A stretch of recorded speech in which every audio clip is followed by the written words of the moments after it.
வாக்குகளை வைத்து ஆட்சியை பிடிக்க நினைத்த திமுகவின் கனவு மண்ணோடு மண்ணாக போனது என அதிமுக பொதுச் செயலாளர் எடப்பாடி பழனிசாமி விமர்சித்திருக்கிறார்.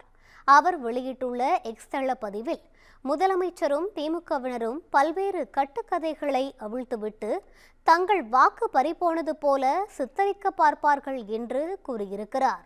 அவர்களின் சதி வலையில் யாரும் விழ வேண்டாம் என கூறியிருக்கும் எடப்பாடி பழனிசாமி, ஒரு உண்மையான வாக்கு கூட இல்லாமல் போகும் நிலை அதிமுக இருக்கும் வரை உருவாகாது என்று குறிப்பிட்டிருக்கிறார். ஜனநாயகத்தின் ஆகச்சிறந்த உரிமையான நம் வாக்குகள் உண்மையானதாக இருப்பதை உறுதி செய்ய நடைபெறும் இந்த சிறப்பு வாக்காளர் திருத்தத்தின் இறுதி வாக்காளர் பட்டியல் தமிழ்நாட்டின் உண்மையான வாக்காளர்கள் மட்டுமே இருக்கின்ற 2026 சட்டமன்ற தேர்தலில் உண்மையான மக்களாட்சிக்கு அடித்தளமிடும் பட்டியலாக அமைந்திடும் வகையில் பணியாற்றிடுவோம் என்றும் எடப்பாடி பழனிசாமி குறிப்பிட்டுள்ளார்.